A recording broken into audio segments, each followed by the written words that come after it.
नमस्कार, मैं हूं अमित शर्मा और आपके साथ फिर से मौजूद हूं कैपिटल खबर के विशेष कार्यक्रम स्पॉटलाइट विद सिद्धार्थ मिश्रा में। और हमारे साथ हैं वरिष्ठ पत्रकार सिद्धार्थ मिश्रा जी। सर नमस्कार। नमस्कार अमित जी, नमस्कार। सर वोटिंग हो चुकी है और मतदान करीब करीब 60% के आसपास हुआ है दिल्ली में। पिछली बार जो हमने प्रोग्राम किया था तो आपने कहा था कि मतदान का प्रतिशत जितना बढ़ेगा उतना ज्यादा फायदा बीजेपी को मिलेगा। मतदान इस बार 60% हुआ है, पिछली बार से कम हुआ है अभी तक जो आंकड़े आए हैं। और इसके अलावा जो एग्जिट पोल्स आए हैं वो भी बीजेपी की तरफ स्विंग दिखा रहे हैं। 11 में से 8 एग्जिट पोल्स बता रहे हैं कि बीजेपी को बढ़त मिलनी चाहिए। सिर्फ 2 एग्जिट पोल है वो बता रहे हैं कि आम आदमी पार्टी की सरकार बन सकती है। कांग्रेस को सभी एग्जिट पोल्स 0 से लेकर 3 के बीच सीट दे रहे हैं। सर आपका आकलन क्या है? आपने बहुत बारीकी से देखा है पूरा चुनाव। वोटिंग के बाद आपको क्या लग रहा है कि किस दिशा में अब ये नतीजे आ सकते हैं? देखिए अमित, जो आपका थंबनेल वाला स्लाइड है उसको अगर आप देखेंगे तो जो हमने एक बात पे जो कहते हैं, प्रधानमंत्री जी ने जो नमो ऐप पे जो संवाद किया था बीजेपी के वर्कर्स के साथ और उनको जो एक और स्फूर्ति भरी थी कि भाई आपको चुनाव जम करके लड़ना है, तो उसमें उन्होंने 2 बातें कही थी कि एक तो record voter turnout on each vote. उन्होंने कहा था record voter turnout on each vote, on each booth. तो वो तो नहीं हो पाया, रिकॉर्ड वोटर टर्नआउट तो नहीं हो पाया, लेकिन पिछले चुनाव से कम वोटिंग हुई है। और दूसरा उन्होंने कहा था कि हर एक बूथ पे सबसे मजबूत, हर एक बूथ पे सबसे मजबूत, आपका बूथ सबसे मजबूत। मतलब ये था कि आपका जो बूथ है उसके ऊपर आप जो है सो 50% से ऊपर पोलिंग कराइए, मेजोरिटी पोलिंग कराइए, जो अपने पक्ष में पोलिंग कराइए। तो देखिए इस शहर में ऐसा तो है नहीं कि मतलब कि जब पिछले बार लोकसभा चुनाव में भी जब 2 बार बीजेपी जीती है तो 18-20 सेगमेंट्स ऐसे हैं जहां से वो हारी है। तो ये तो आप मान के चलिए कि जो है सो जो वोटर हर एक बूथ पर बीजेपी काबिज हो जाए ये तो पॉसिबल नहीं है, या हर एक कॉन्स्टिट्यूंसी में काबिज हो जाए ये पॉसिबल नहीं है। लेकिन बीजेपी का जो वर्कर था वो कल दिखा। बीजेपी का जो वर्कर था उसने काफी लामबंदी के साथ कल उसने जो है सो काम किया है। कल मैं फील्ड में गया था, 3 जगह मैंने फील्ड में विजिट किया था, 3 कॉन्स्टिट्यूंसी, पटपड़गंज, नई दिल्ली, जंगपुरा, इनफैक्ट 4, और कस्तूरबा नगर। तो इन चारों कॉन्स्टिट्यूंसी में मैंने बीजेपी के जो थी बीजेपी की प्रेजेंस की लामबंदी देखी। इंसिडेंटली ये चारों ऐसी सीटें जो मैंने आपको नाम लिया, ये चारों ऐसी सीटें हैं जहां पर की कांग्रेस पार्टी भी एक्टिव दिखी।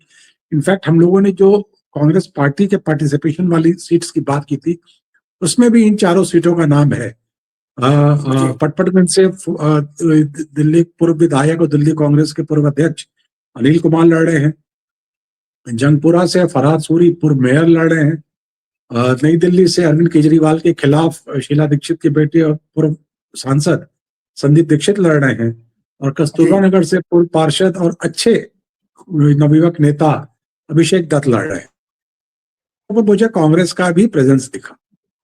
तो तो ये हमने एक देखा कि ये चुनाव जो था इसके अंदर जो बाहर से एक चीज दिखी कि जहां पर बीजेपी का कार्यकर्ता जो था काफी पैशनेटली वो अपना जो उसने जो पिछले 15-20 दिन 25 दिन में जो उसने मेहनत किया होगा उसको वो डिलीवर कराने के लिए, वो कहते हैं ना नेट प्रैक्टिस के बाद डिलीवर कराने के लिए बड़ा वो ये लामबंद होकर के कल वो काम कर रहा था और तरह तरह के वो मुरठा पटके उठके बांध करके वो काम कर रहा था। आम आदमी पार्टी का भी कार्यकर्ता था, मतलब वो भी अपने सीटों पे जहां पर उनका था। आम आदमी का पार्टी का कार्यकर्ता उन जगहों पे मुझे नहीं देखा जहां पर कि कांग्रेस पार्टी का प्रेजेंस था। तो एक जो हम लोग रिपोर्टिंग में 30 साल के अपने तजुर्बे में ये लगाते हैं कि जब अगर कोई किसकी प्रेजेंस बूथ के बाहर किसकी प्रेजेंस है तो इससे पता लगता है कि बूथ पर किसका दरबोदार है। तो एक बात तो बिल्कुल साफ नजर आई। लेकिन ये एक ऐसा मॉडल नहीं है कि आप उसको 70 सीटों पे रेप्लिकेट कर दीजिए। मैंने तो उन 4 सीटों की बात की जहां पर हम लोग लगातार कांग्रेस की प्रेजेंस की बात कर भी रहे जी। तो ये चार सीटें जो हैं सो पर मैंने ये देखा कि जिन बूथ्स पे कांग्रेस पार्टी का दबदबा दिखा उन बूथ्स पे आम आदमी पार्टी गायब दिखी मुझे, लेकिन बीजेपी मुझे हर एक बूथ पे दिखी। और कहीं पर वो दुबक के बैठी हुई थी जहां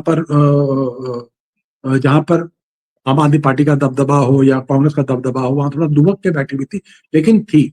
और जहां पर वो थे तो वहां तो जय श्री राम था ही, उसमें कहने का कोई यही नहीं है। तो ये तो फिर मुझे लगता है कि जब ये जो एग्जिट पोल वाले जो फिगर हमारे सामने दिख भी रहा है, जो ये फिगर दे रहे हैं, अगर इस फिगर के अनुसार जो पोल ऑफ पोल्स निकाला जाता है, इन पोल ऑफ पोल्स के हिसाब से अगर 28 सीटें आम आदमी पार्टी को आ रही हैं और 41 सीटें बीजेपी को आ रही हैं, तो फिर मतलब कि इसके पीछे थोड़ा सा हमें ना इनकी गणित को समझना पड़ेगा, क्योंकि एक बात तो रह जा रही है कि जो जो वोट बढ़ने की बात थी उससे कम पोलिंग हुई, ये एक बात है। और अगर हम अगले स्लाइड पे चलेंगे तो उस स्लाइड पे हमें नजर आ जाएगा कि जो है सो कि उस पर बिल्कुल साफ नजर आएगा कि इस साल का टर्नआउट 60.5% वोट है, और जबकि पिछली बार जो था आम आदमी पार्टी के समय में जो वोटिंग हुई थी उसमें इनकी वोटिंग जो थी 63% वोटिंग हुई थी। तो यानी उस समय के वोटिंग से भी कम वोटिंग हुई है। तो उस समय के वोटिंग से अगर कम वोटिंग हुई है तो ये थोड़ा ना मतलब कि आम आदमी पार्टी के लिए भी बहुत एडवांटेज वाली बात नहीं। और अगर आप और लेकिन उसके नीचे में जो आप अगर ये देखेंगे कि नीचे में जो आप ये देख रहे हैं, ये जो फिगर्स दे रखे हैं कॉन्स्टिट्यूंसी वाइज, उसमें लगभग सभी सीटों पे जो हरा रंग का जो स्ट्राइप है वो इस साल की वोटिंग है, और जो पीली वाली स्ट्राइप है वो 2020 की भी स्ट्राइप है। तो मेरे ख्याल से एक दिल्ली कैंट और मंगलोई जाट की सीट को छोड़ करके, तीसरे कॉलम में नीचे से आप 2 सीटें देखेंगे, इन 2 सीटों को छोड़ करके कोई भी ऐसी सीट नहीं है जहां पर की वोटिंग पिछले बार से ज्यादा हुई। पिछले बार से कम वोटिंग ही हुई है। दिल्ली कैंट में आपको पता है वोट काफी कट गए हैं, वोट काफी कट गए थे। नंगलोई जाट में तो इसीलिए वोटिंग परसेंटेज, अगर वोटिंग अमाउंट सिमिलर रहा हो पिछले टाइम का, तो वोटिंग परसेंटेज बढ़ जाता है। नंगलोई जाट की जहां हम बात कर रहे हैं वहां पर भी कांग्रेस पार्टी का जो कैंडिडेट है रोहित चौधरी, उसके बारे में बताया जाता है कि काफी वो अच्छा चुनाव लड़ रहा है, काफी दमदार चुनाव लड़ रहा है। और प्रियंका गांधी भी वहां पर प्रचार करने के लिए गई थी। तो हो सकता है कि यहाँ पर वो कांग्रेस पार्टी ने भी अपने वोटर्स को बाहर निकाला हो, तो वोटिंग परसेंटेज वहां पर वाकई जब त्रिकोणीय चुनाव हो जाता है तो वोटिंग परसेंटेज काफी बढ़ जाती है। जैसे कि अगर आप ओखला में देखेंगे तो वहां भी करीब करीब 55% वोटिंग हुई है, वहां भी त्रिकोणीय चुनाव हो रहा है। तो आप सुल्तानपुर माजरा में 60% वोटिंग हुई है वहां। तो इस तरह की सीटों पे आप जाएंगे तो आपको देख के लगेगा कि जहां त्रिकोणीय चुनाव हो रहा है वहां वोटिंग ज्यादा हुई है, लेकिन जो वोट परसेंटेज कम हुआ है, वो परसेंटेज जो कम हुआ है, ये जो है सो वो थोड़ा सा दोनों पार्टी को लिए वो मतलब कि एक अच्छा साइन नहीं है, क्योंकि आम आदमी पार्टी को अपने अगर बीजेपी कोशिश कर रही थी कि वोट परसेंटेज को 65 के ऊपर ले जाए, तो वोट परसेंटेज नीचे आया है। तो या तो फिर बीजेपी के वोटर निकले, आम आदमी के नहीं निकले, तभी ऐसा कुछ दिखा रहे हैं ये लोग एग्जिट पोल वाले। तो इस पर हम चर्चा आगे जारी रखते हुए अगर हम अगले इस पे आ जाएं, स्लाइड पे आ जाएं, तो उसमें आप देखेंगे कि लोकसभा चुनाव से असेंबली चुनाव में, लोकसभा चुनाव से असेंबली चुनाव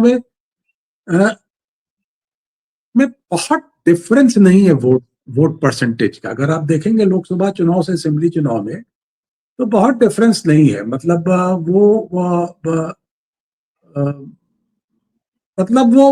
1-1.5-2% के हेरफेर में कहीं ऊपर कहीं नीचे, कहीं ऊपर कहीं नीचे। तो अगर लोकसभा चुनाव से अगर आप कंपेयर करते हैं, पिछले लोकसभा चुनाव से कंपेयर करते हैं और पिछले असेंबली से कंपेयर करते हैं तो बहुत अंतर है। लेकिन पिछले लोकसभा से अगर आप कंपेयर करते हैं तो फिर बहुत अंतर नहीं है। तो इसका मतलब ये तो फिर बीजेपी के एडवांटेज में जाता है, हमको ये मान करके चलना चाहिए जी। तो अब जब ये बीजेपी के एडवांटेज में जा रहा है, क्योंकि लोकसभा में बीजेपी ने स्वीप किया है, 52 असेंबली सेगमेंट को निकाला है, 7 सीटें जीती उसने लोकसभा की, 52 असेंबली सेगमेंट में लीड किया है। तो ये जो फिगर जो है, जो वोटिंग परसेंटेज जो है वो, तो इसमें तभी ये ऐसा हो सकता है जो एग्जिट पोल वाले बता रहे हैं, जबकि हालांकि वोटिंग परसेंटेज बढ़ाने में बीजेपी के लोग बहुत सक्सेसफुल नहीं रहे हों, लेकिन जो उनके बूथ हैं वहां पर उन्होंने बम्पर पोलिंग करा दी और काफी अच्छा लीड अपने पोलिंग करा करके ले गए। ये एक कारण हो सकता है जो सबसे मुझे लगता है कि वाइबल रीजन, जी सबसे वाइबल रीजन यही लगता है मुझे। आप कुछ कह रहे थे? जी, मैं कह रहा हूँ कि इसका मतलब ये है कि आम आदमी पार्टी के वोटर इस बार कम निकले। ऐसा हो सकता है, इज द पॉसिबिलिटी कि अगर वोटिंग कम हुआ है तो इसमें बीजेपी का वोटर तो निकला, लेकिन आम आदमी का वोटर थोड़ा इंडिफरेंट हो गया, वोटिंग नहीं डाला या उनके वोट कट गए। जो एक तरह का ये बातें हुई थी कि जो वोटर लिस्ट की जो क्लिनजिंग हुआ है, अब उसमें जो वोटर्स जो कि नॉन एग्जिस्टेंट वोटर्स को जो बाहर किया गया है, इन कारणों से ये पॉसिबल है कि आम आदमी वोट का वोट शेयर गिरने के कारण ये वोट शेयर आगे, वोटिंग परसेंटेज आगे नहीं बढ़ पाया। जी अगर हम आगे चलें, उसके बाद हम अगली स्लाइड पे आगे चलें, तो हम इस पे आ जाते हैं कि जो एक्स फैक्टर क्या है डिसाइडिंग में, अगर इस तरह का। अच्छा, एक बात मैं और कहना चाहता हूं कि मैं पिछली स्लाइड पे जाकर के मैं एक बार आप आ जाएं, तो ये जो इसमें जो वोट पर शेयर परसेंटेज की बात कर रहे थे, जो टुडेस चाणक्य का जो फिगर है, इनफैक्ट में टुडेस चाणक्य वो सर्वे एजेंसी है जिसने 2013 में पहली बार कहा था कि आम आदमी पार्टी हैज इमर्ज्ड। उसने उस समय 25+ सीटें दी थी, जबकि आम आदमी पार्टी को लोग कहते थे 5 से 7 सीट ले आएगी।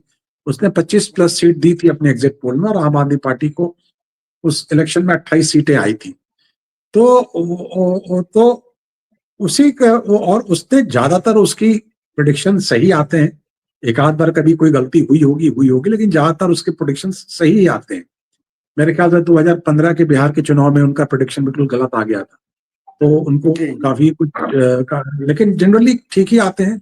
तो उन्होंने जो एक वोट ट्रेंड की जो बात की है, वोट शेयर की जो बात की है, उन्होंने कहा है कि बीजेपी को करीब 49% वोट और आम आदमी पार्टी को 41% वोट और कांग्रेस को 10%, तो कांग्रेस एंड अदर्स को 10% वोट की उन्होंने बात की है।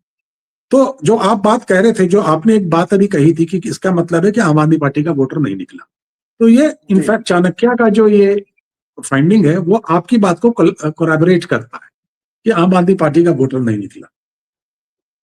अब जब हम एक्स फैक्टर वाली सीट पे आ जाए, तो इसमें जो सीट्स फॉर कांग्रेस 0 से 3 बता रहे हैं ये, तो भाई अगर वो सीट मतलब बता रहे हैं तो कहीं ना कहीं तो कांग्रेस फिर वोट काट रही है, और उसको फिर वो कहते हैं pollsters are given a maximum 9% votes to Congress. और कुछ ओवैसी की पार्टी भी लेके जाएगी, कुछ बहुजन समाज पार्टी भी लेके जाएगी, ये पार्टियां कुछ वोट लेंगी, तो 10% के हेर फेर में वोट तो मतलब कि कट रहा है इन दोनों पार्टियों से। किसी और अब वो किसका कट रहा है वो अलग बात है, लेकिन 10% वोट तो कट रहा है। तो ये कहीं ना कहीं से ये चुनाव बहुत ही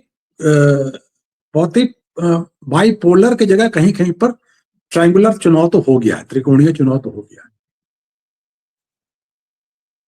जो fall in vote percentage from Lok Sabha to Vidhan Sabha है वो बीजेपी को अफेक्ट करेगा, लेकिन वो कम है, जैसे कि हमने पहले बताया वो कम है। तो fall of vote percentage from विधानसभा 220 टू विधानसभा 205 to affect Aam Aadmi party, वो ज्यादा बड़ा है। आप समझ रहे हैं? जो लोकसभा का पोल परसेंटेज से जो विधानसभा में पोल परसेंटेज आ रहा है वो कम है, गिरा तो है वो भी, लेकिन वो कम है। लेकिन 2020 के विधानसभा से 2025 के विधानसभा के बीच में जो पोल परसेंटेज गिरा है वो ज्यादा बढ़ रहा है। तो इसका मतलब ये लॉस आम आदमी पार्टी का लॉस जो है सो ज्यादा बड़ा है बनिस्पत की बीजेपी के लॉस के, राइट। अब अगर हम एक्स फैक्टर की बात करें, अब स्क्रीन पे जो मैंने रखा है कि कैलकुलेटर पर दोनों पार्टियों की सिमिलर एडवांटेजेस और डिसएडवांटेजेस। अगर आप कैलकुलेशन टेबल पर जाएं, कैलकुलेटर पर जाएं, तो दोनों पार्टीज की सिमिलर एडवांटेजेस और डिसएडवांटेजेस दिख रही है। तो आखिर वो क्या है जो कि वोटर को स्वय कर रहा है आम आदमी पार्टी से बीजेपी की तरफ? मैंने हमेशा एक बात कहा है कि आम आदमी पार्टी का लॉयल वोट बैंक है जो उससे खिसकता नहीं है। बीजेपी का जो एक वोट बैंक है, बनिया पंजाबी वोट का वोट बैंक, वो खिसक जाता है। लोकसभा से विधानसभा में वो खिसक जाता है।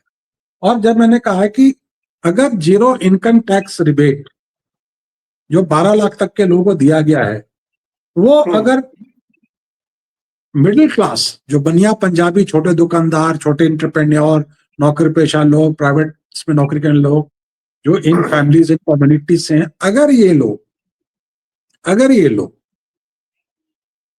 लोकसभा से बीजेपी से कट के विधानसभा में आम आदमी पार्टी में नहीं गए, अगर वो बीजेपी में रुक गए हैं, तो बीजेपी ये चुनाव जीत गई। तो बीजेपी ये चुनाव जीत गई है, क्योंकि अगर आम आदमी पार्टी को 40% वोट दिखा रहे हैं ये एजेंसी वाले, तो इसका तो अर्थ ये हुआ ना कि उनके पास तो उनका वोटर तो रुका हुआ है। ऐसा बात नहीं कि सारा वोटर उनका उड़ गया, रुका हुआ है उनका वोटर। तो ये जो मिडिल क्लास वोट जो है, जो एक मोटा वोट है, 34 सीट्स को वो डोमिनेट कर रहे हैं दिल्ली में। 34 सीट्स, बनिया पंजाबी 34 सीट को डोमिनेट करते हैं 70 में से। तो अगर ये इनके पास रुक रहे हैं, तो इसका मतलब ये है कि बीजेपी ये चुनाव निकाल रही है। और अगर वो नहीं रुक रहे हैं, मैं फिर कह रहा हूं, अगर ये 34 सीटों में मेजॉरिटी ऑफ सीट बीजेपी नहीं जीत रही है, फिर तो स्टेटस को सारा कुछ बीजेपी को, अगर ये दिल्ली का किला फतेह करना है, तो इनको ये 34 में से इनको मेजॉरिटी ऑफ द सीट्स का मतलब क्या है, 2/3 मेजॉरिटी सीट्स इनको यहां से जीतनी पड़ेगी। इनको 24-25 सीट यहां से जीतनी पड़ेगी, तभी जाकर के ये जो है सो हम यहां सरकार बना पाएंगे। और जो अभी तक एग्जिट पोल के नतीजे आए हैं और जो वोट शेयर के आकलन आ रहे हैं, उनको जो हम लोगों की डिस्कशंस रही हैं, उससे वो कहीं ना कहीं मैच करते हैं। और अगर ये जो जस्टिफिकेशन दे रहे हैं, और जो हमारे जो जस्टिफिकेशन है कि मिडिल क्लास बनिया पंजाबी वोट अगर बीजेपी के पास रुक रहा है, तो बीजेपी सरकार बना रही है। और अगर नहीं रुक रहा है, तो फिर तो आगे आगे देखिए होता है क्या। जी, अब ये अंदाजा सर कैसे लगाया जाए वो क्या, अगर ये वोट रुक रहा है, जैसा आप बता रहे हैं कि बनिया और पंजाबी कम्युनिटी का वोट अगर बीजेपी की तरफ रुक रहा है, तो क्या कारण हो सकते हैं इसके? एक तो वो 12 लाख रुपया का जो इनकम टैक्स तक का जो इनकम टैक्स का रिबेट है, उस पर रुक रहा है, एक तो उस पर रुकेगा। दूसरा, जो अनऑथराइज्ड कॉलोनीज को उन्होंने जो प्रॉपर्टी राइट्स देने की बात की है, उस पर रुकेगा। क्योंकि पिछले बार उन्होंने कहा था, लेकिन चूंकि बीजेपी सत्ता में नहीं आ पाए, तो वो राइट्स नहीं मिले थे। अमित शाह ने डिक्लेयर किया था, आपको प्रॉपर्टी राइट्स हम दे देंगे, जिसके बारे में हम लोगों ने पहले भी चर्चा की थी। अगर वो प्रॉपर्टी राइट्स दे रहे हैं और अगर वो टैक्स रिबेट दे रहे हैं, तो उनको वो बीजेपी को वोट दे रहे हैं। फ्री बिजली, फ्री पानी वगैरह का ये सब तो जो है सो वो इसको नहीं बहुत अफेक्ट कर रहा है। जी, महिलाओं का जो वोटिंग परसेंटेज है वो काफी बेहतर रहा इस बार, उसके क्या कारण लगते हैं आपको? महिलाओं ने हमेशा अच्छे तादाद में वोट दिया दिल्ली में, कोई नई चीज नहीं है दिल्ली में। महिलाओं ने यहाँ हमेशा बढ़ चढ़ करके किस वोट दिया है वो? दिल्ली के अंदर केजरीवाल ने पहली बार एक महिला इशू क्रिएट किया था, वो बसों में फ्री पासेस का। वो पहली बार उसने एक महिला इशू क्रिएट किया था और उनको वो बचा चुके।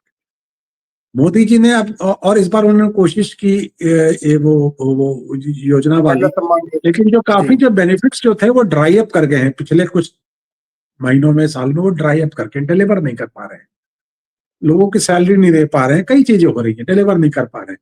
जबकि आज मीडिया के कारण, सोशल मीडिया के कारण, ये सारी चीजें आज की तारीख में जो है सो आज की तारीख में ये सारी चीजें लोगों को पता लग रही है कि महाराष्ट्र में, मध्य प्रदेश में, बाकी राज्यों में बीजेपी ये चीजें दे रही है।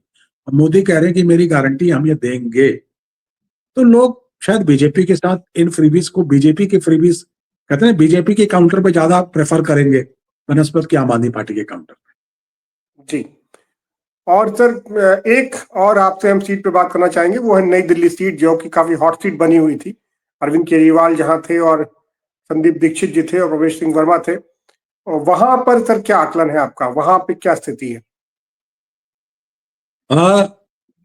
ये तीन बीजेपी ने व्यूह रचना की है, की थी, मतलब नई दिल्ली सीट जहां अरविंद केजरीवाल है, जंगपुरा सीट जहां पर मनीष सिसोदिया है, और कालकाजी सीट जहां पर आतिशी हैं, अभी जो सिटिंग चीफ मिनिस्टर है।